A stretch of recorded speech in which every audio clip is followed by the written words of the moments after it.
On May 27, 2025, Kristi Noem, governor of South Dakota and U.S. Secretary of Homeland Security, took the stage at the first-ever CPAC in Poland.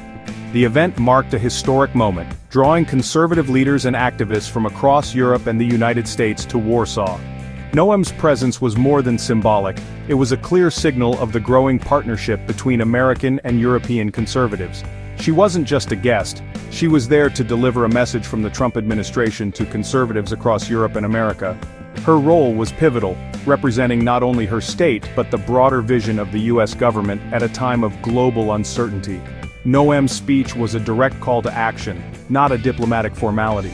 She spoke with conviction, urging the audience to recognize the stakes and the urgency of the moment.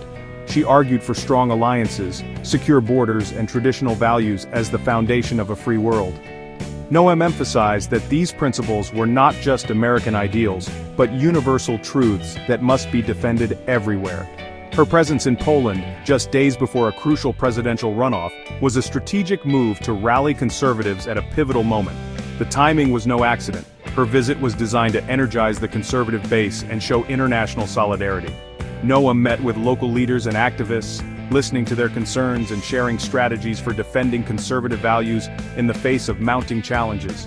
Noem made it clear, the choices made in Poland would have consequences far beyond its borders. She warned that the outcome of the election would send ripples throughout the Western world. She framed the election as a key battle in the global struggle for Western civilization. The fight for freedom, she said, was not confined to any one nation. Noem's message was simple. Poland's fight is America's fight. She called for unity, reminding everyone that the defense of liberty requires international cooperation. She declared support for shared values and a united front against progressive ideologies. Noem urged conservatives to stand strong, resist pressure, and never compromise on their core beliefs. Her speech was a powerful affirmation for Polish conservatives. They were not alone. The applause that followed was a testament to the hope and determination she inspired. American conservatives stood with them, forging a transatlantic alliance rooted in shared history and values. For those in the room, it was more than a speech, it was a rallying cry. The energy was palpable, and the sense of purpose undeniable. The world was watching Poland, and Noem made sure they knew it. Her words echoed far beyond the conference hall, reminding everyone that the future of freedom depends on the courage to stand together. CPAC, America's largest conservative gathering, arrived in Poland as a symbol of a growing global movement.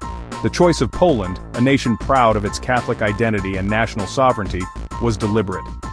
The event's location near Rzeszów, a hub for Western military aid to Ukraine, underscored the region's geopolitical importance.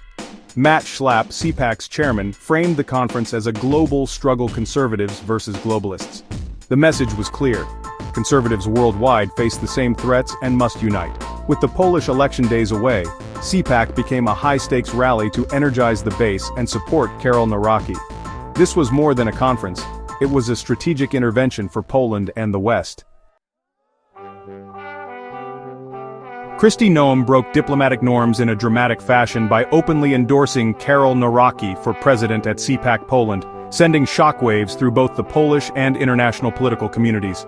Her words were not just a casual suggestion but a bold declaration that reverberated far beyond the conference hall. She didn't merely hint at her preference, she commanded the room's attention, stating with conviction, "He needs to be the next president of Poland.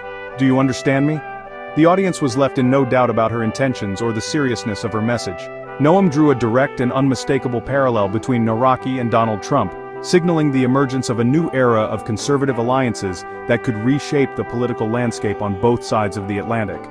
Her endorsement was more than just words, it was a promise that a future Trump administration would stand firmly with a conservative Poland, forging a partnership based on shared values and mutual support.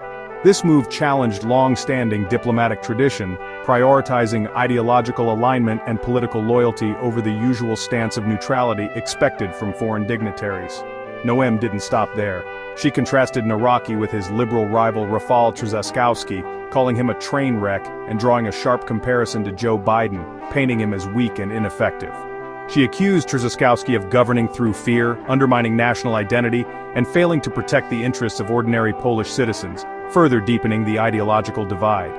Noam framed the election as a stark choice between a strong patriot who would defend Poland's sovereignty and a weak globalist who would bow to outside pressures.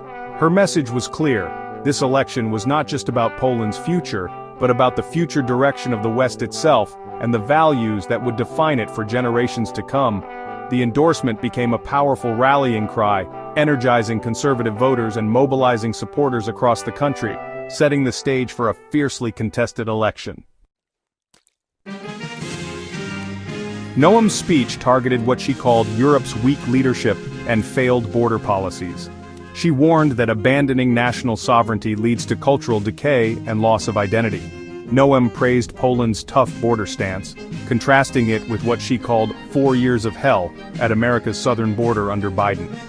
She argued that strong borders are essential for national survival. Poland, on the EU's eastern front, knows this firsthand. Noam's message: the fight for secure borders is global. Texas or Poland, it's the same struggle. Protecting borders means protecting culture, economy, and security. The audience heard a clear warning: weak leadership invites decline. Noam's speech was a passionate and stirring defense of the enduring importance of family, faith, and national sovereignty. She spoke with conviction, emphasizing that these values are not just abstract ideals, but living principles that shape the destiny of nations. She argued that these values, not just military or economic strength, are the true foundation of a nation. According to Noam, a country's greatness is measured by the strength of its families, the depth of its faith, and the unity of its people, rather than by its wealth or power alone. Noam warned that progressives and globalists are working to undermine these pillars, seeking to erode the traditions and values that have held societies together for generations. She cautioned that this ideological battle is being waged not just in politics, but in culture and daily life. She called the family the first school of morality and patriotism, where children learn right from wrong and develop a love for their country. Noam stressed that strong families are the bedrock of a healthy society, passing on values from one generation to the next. Faith, she said, is the glue of society. Poland's Christian heritage is its strength. Noam highlighted how faith traditions provide hope, resilience, and a sense of purpose, helping people weather difficult times and unite in common cause. National sovereignty, for Noam, means the right to self-determination and cultural preservation. She insisted that every nation must have the freedom to protect its borders, its customs, and its way of life from outside interference. She praised Poland's resistance to foreign domination and EU centralization, commending the Polish people for standing firm in defense of their independence and national character. Noam framed the global struggle as patriots versus globalists, a contest between those who cherish their homeland and those who seek to erase borders and traditions in favor of a one-size-fits-all world. Her message was clear: Americans and Poles are natural allies, united by these core values of family, faith, and sovereignty. Together they can stand strong against the forces that threaten their way of life.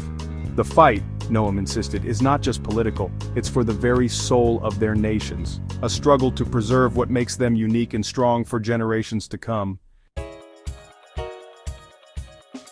Noam closed with a call for a transatlantic conservative alliance. She urged Americans and Poles to unite in defense of freedom and shared values. Noam promised that a Trump-led America would be Poland's steadfast ally if they chose a strong conservative leader. She pledged continued U.S. military support and advanced equipment for Poland's defense. This alliance, she said, would be built on mutual respect and sovereignty, not dependency. Noam's vision: two strong nations side by side, protecting Western civilization. Her speech was a blueprint for a new conservative internationalism. The message united: they could secure their nation's futures and inspire the world. The call to action was clear: start with the vote in Poland.